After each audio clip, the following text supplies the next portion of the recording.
maintenant, je vais passer la parole à Jean-Manuel de Queyroz, qui est l'une des personnes qui a voulu que cette journée ait lieu.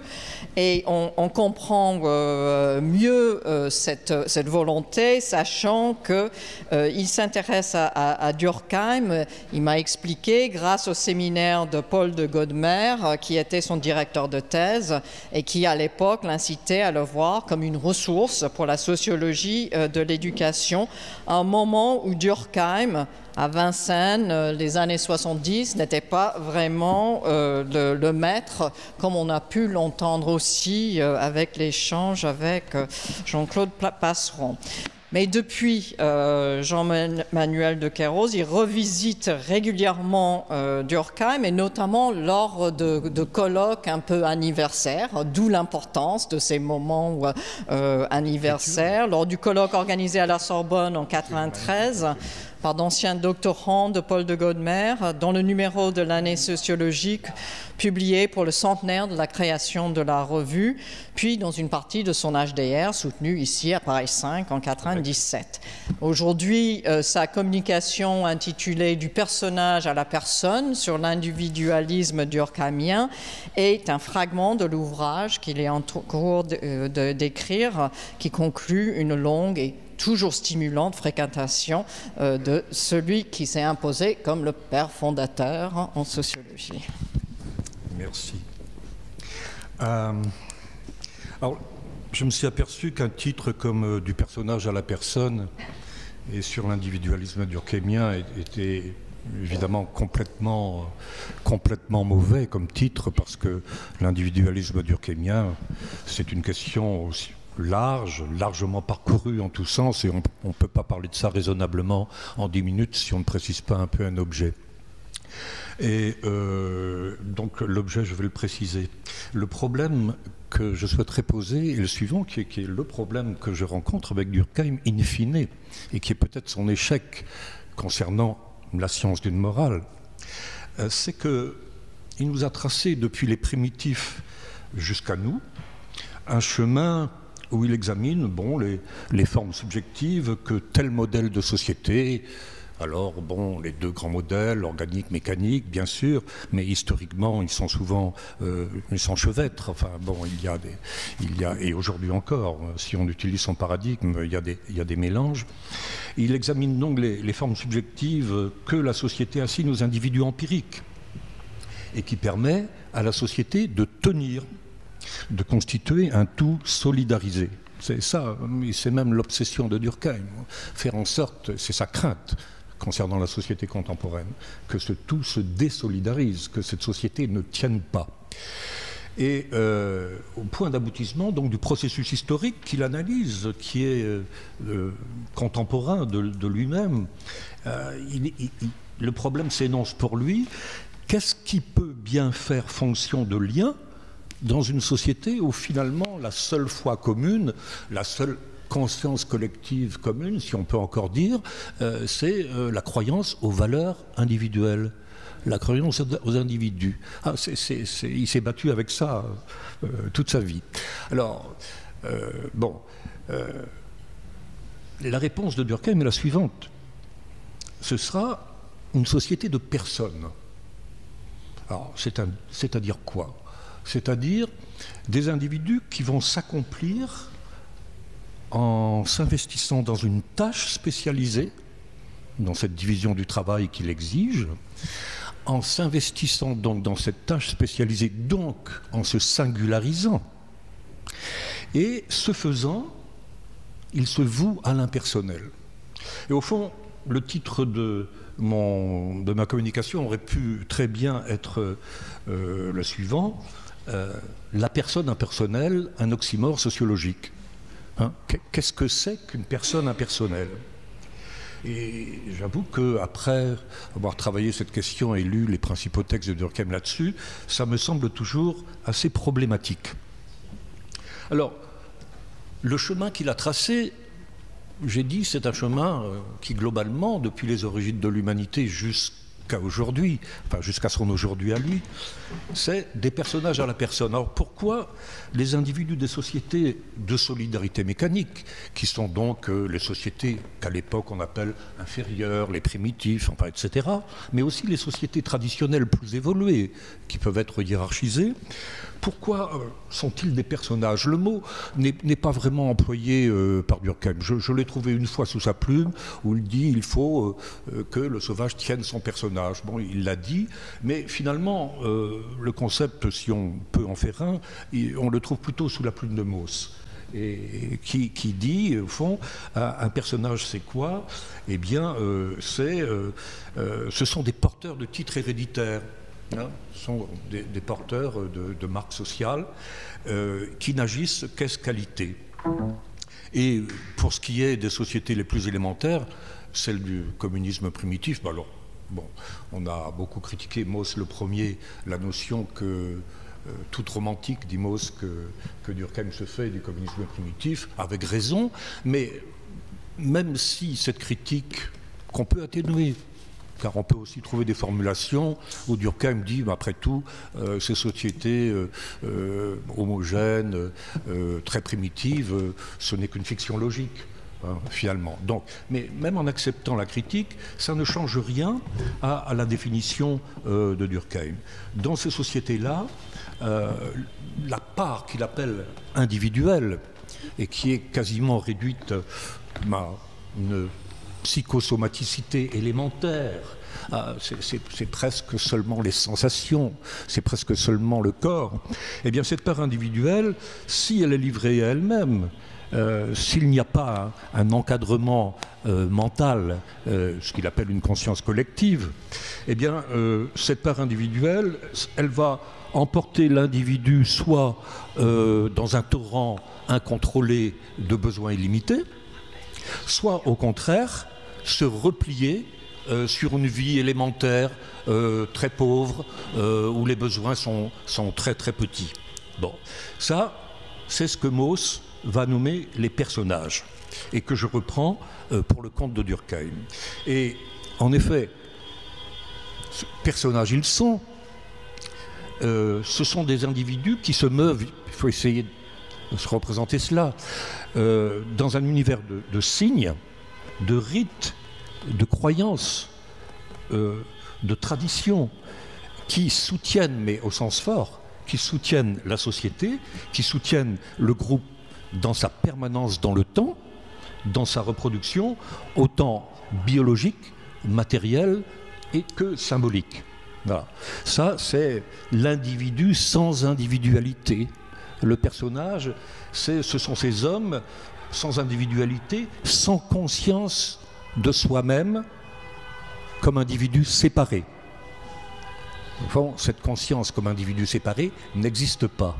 J'ai de la concurrence, il semblerait. Non, mais là, c'est du social. Hein,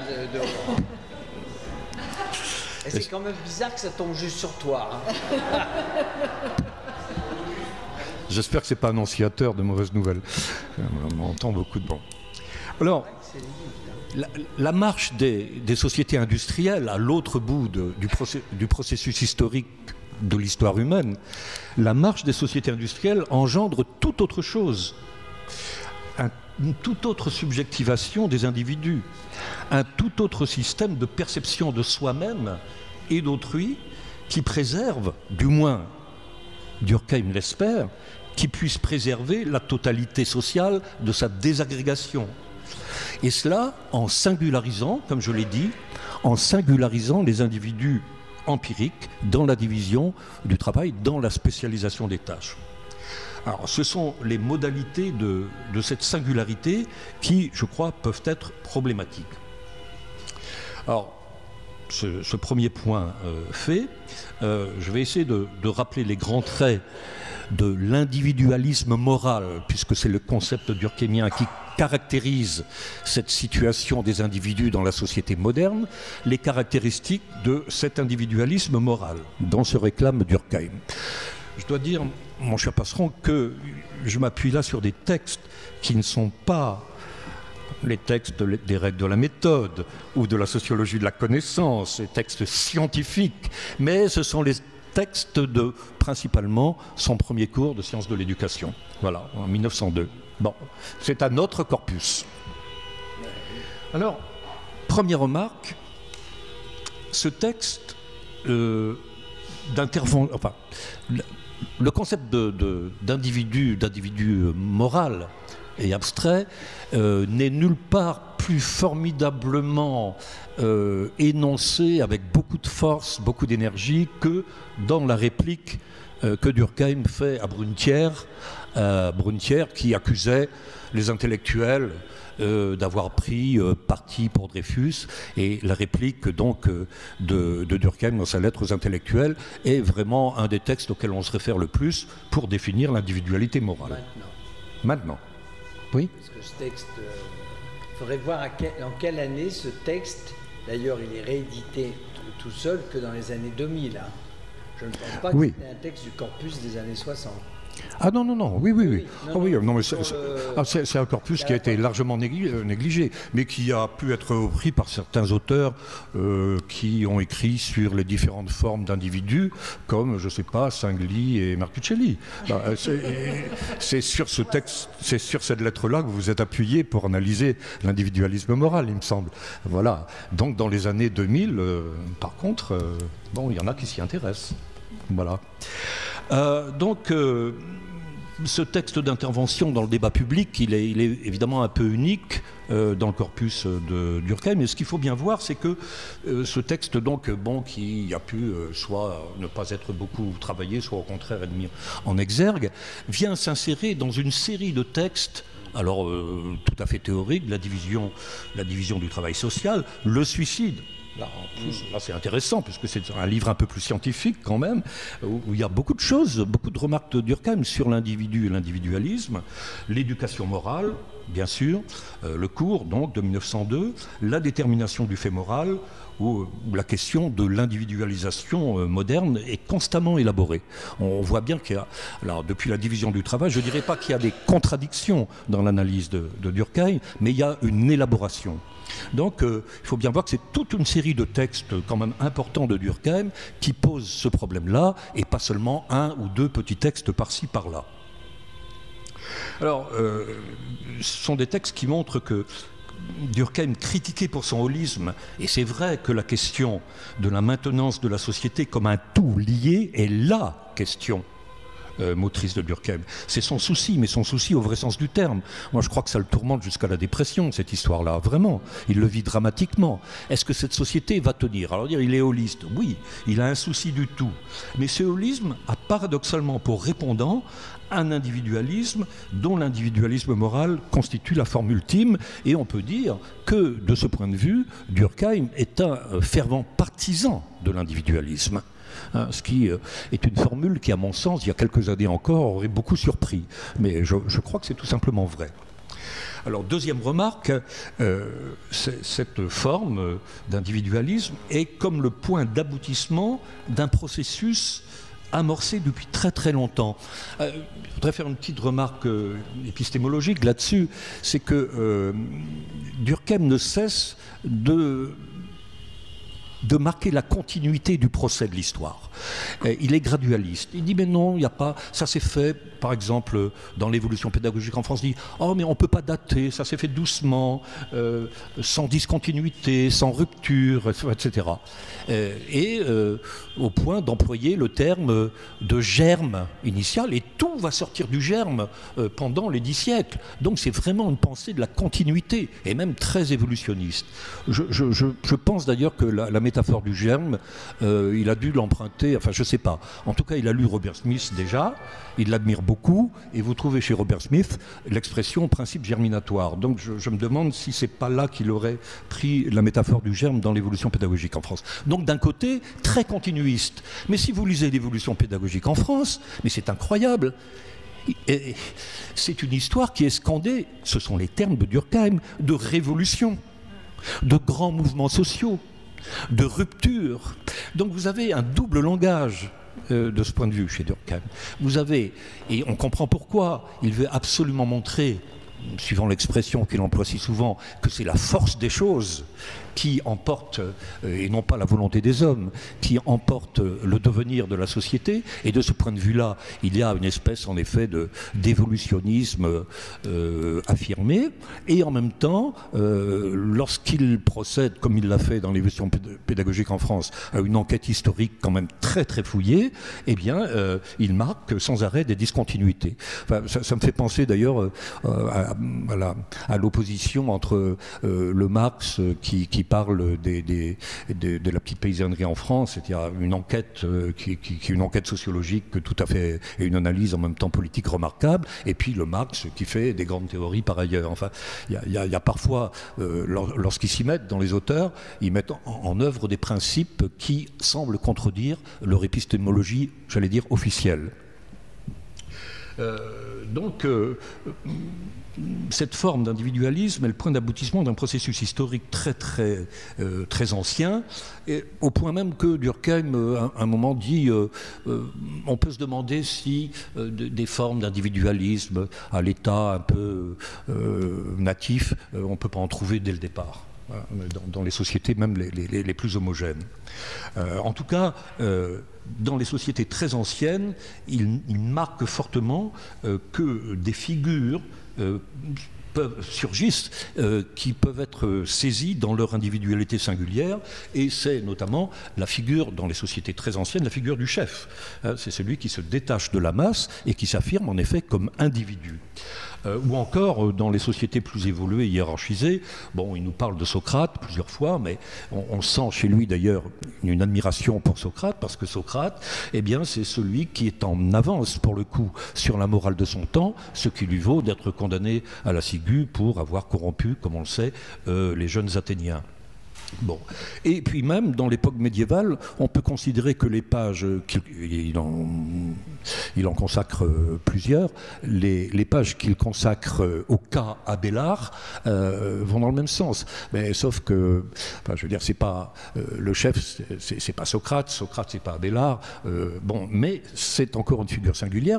Et là, quand il parle d'Abélard, c'est pour bien persuader son auditoire que ce ne sont pas les individus, et donc ce n'est pas Abélard, qui font l'histoire, hein, mais il se trouve que dans des conjonctures historiques, il existe des individus qui, d'une certaine façon, condensent le processus historique en cours et l'incarnent et deviennent du même coup, enfin, des stars, puisque il faut voir la manière dont il décrit la starisation d'Abélard.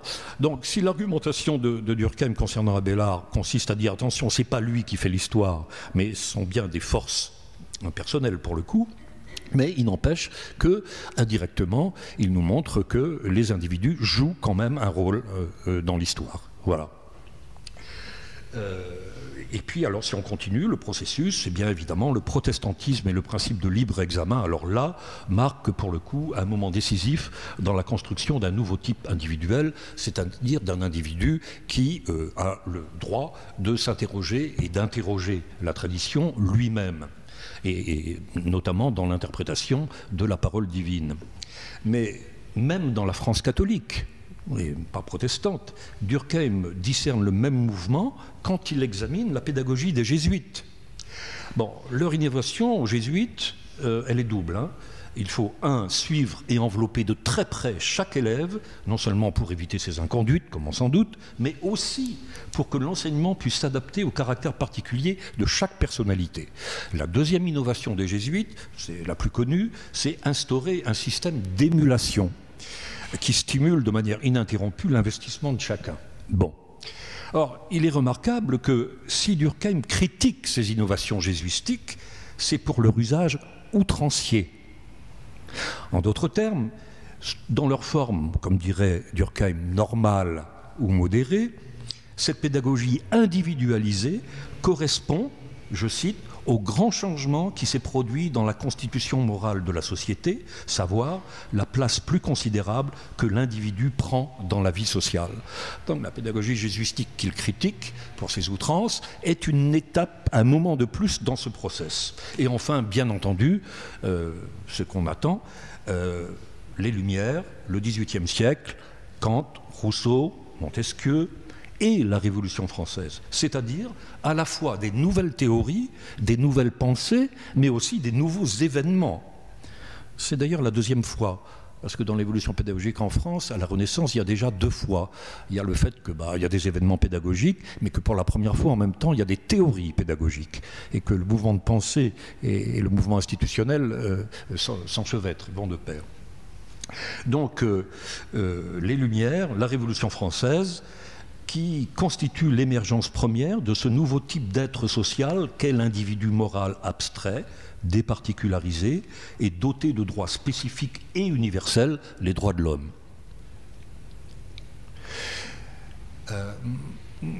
Alors, on en est où? Il reste 12 minutes.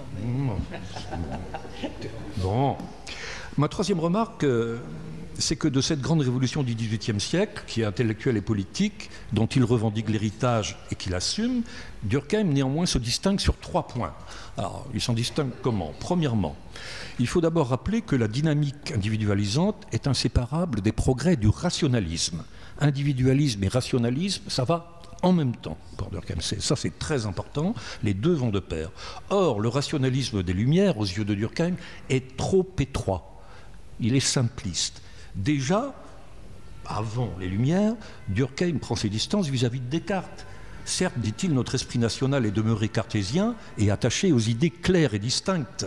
Mais il faut à la fois conserver et dépasser le cartésianisme pour un rationalisme plus complexe et plus conscient de la complexité inépuisable du réel. Il y a des termes, si on prend des petites phrases, il y a des termes réellement weberiens dans la...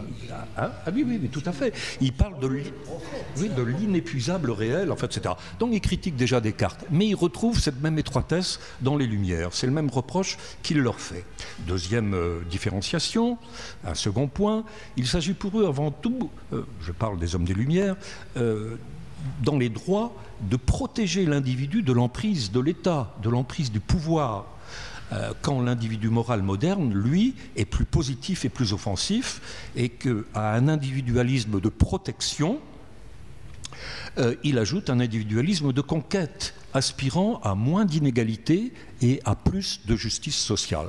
Ça, il dit la conscience moderne a une sensibilité à la justice sociale que n'avait pas, qui s'est affinée et qui s'est augmentée. Et enfin, en troisième point, Durkheim prend bien soin il ne s'agit pas des Lumières, là. Il prend bien soin, dans la lignée de Tocqueville qu'il a lu à l'école normale, de se démarquer fermement d'une évolution d'un individualisme dévoyé, déconnecté, dirait-on, où chacun n'a d'autre objectif que la poursuite de ses utilités ou de ses intérêts égoïstes. Bon, Pierre Birnbaum nous dirait bien mieux que moi des choses là-dessus, car sur ce point, il a écrit notamment une préface à un texte, Le socialisme, qui explique très très bien cela.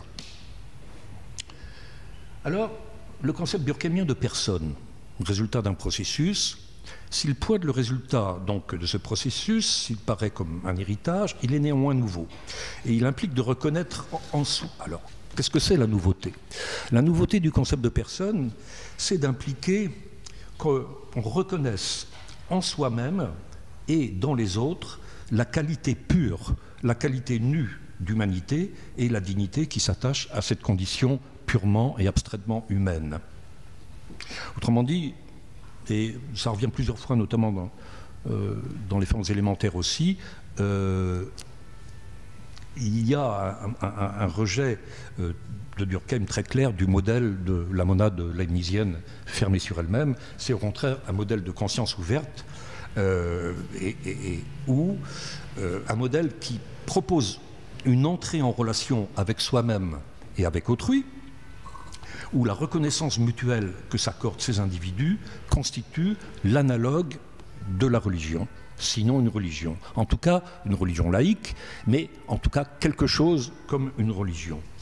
Et une religion qui est rapatriée du ciel des religions antérieures dans la vie laïque, la vie quotidienne, la vie sociale ordinaire, une religion laïque où l'homme est un Dieu pour l'homme, homo homini deus.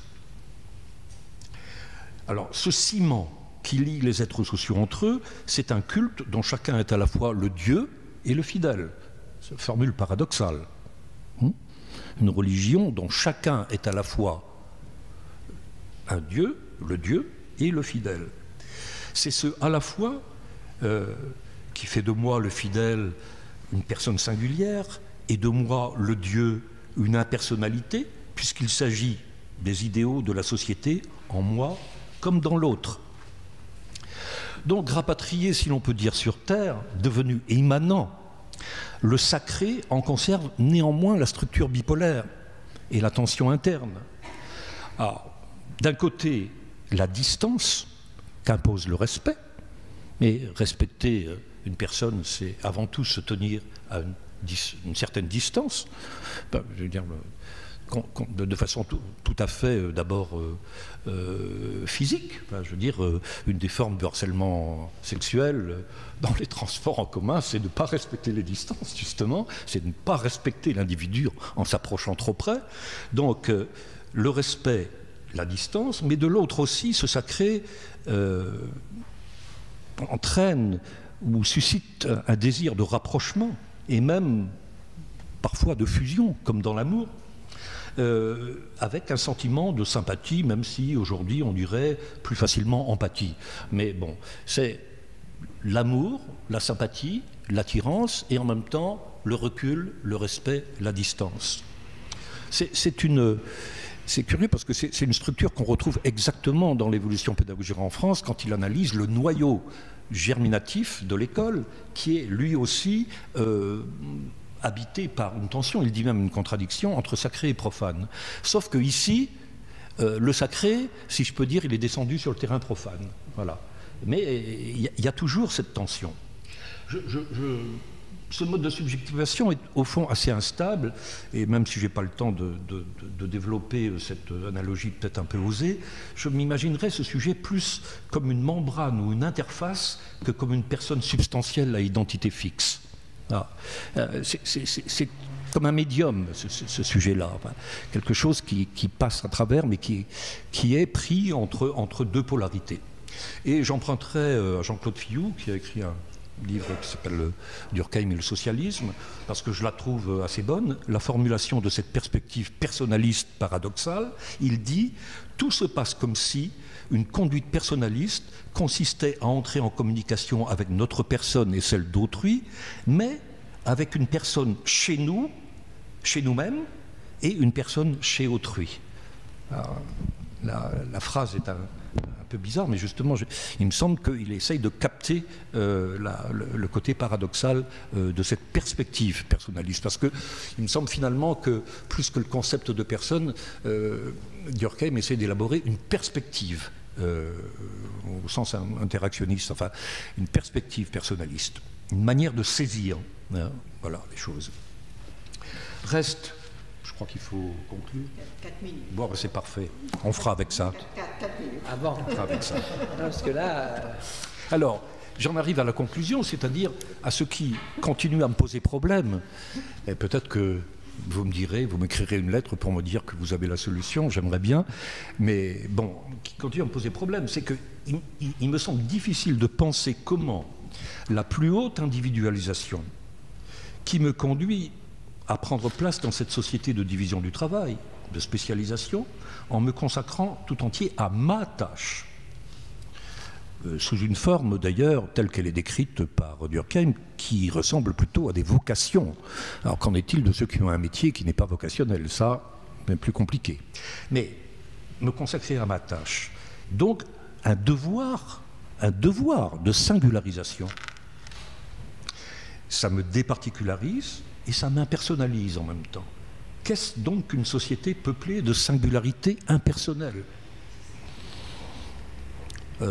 Deleuze et Foucault ont une idée là-dessus. C'est tout autre chose, et j'en parlerai pas, parce que là, ça demanderait d'autres espaces de temps. J'ai pas entendu. Deleuze et Foucault... Oui, mais sur la question de l'impersonnel, ils ont une toute autre... Il va y avoir Derrida. Non, mais ça, on n'en parlera pas. Alors, la difficulté est d'autant plus grande que le vocabulaire durkheimien oscille. Et s'il est parfois, allez, on va dire neutre ou presque positif, du type se vouer, se dévouer, se donner, se consacrer à sa tâche, bon, ça va. On peut dire, on s'investit, mais on s'investit aussi par plaisir, on s'investit par désir. Ça pourrait en tout cas être entendu ainsi. Il faut reconnaître qu'il se place le plus souvent sur le registre sémantique du renoncement, du sacrifice, on en a parlé tout à l'heure, et de la soumission aux idéaux sociaux. Mais quid lorsque ces idéaux sociaux deviennent déviants? Alors on arrive à quelque chose d'incompréhensible, un irrationalisme allemand, voilà.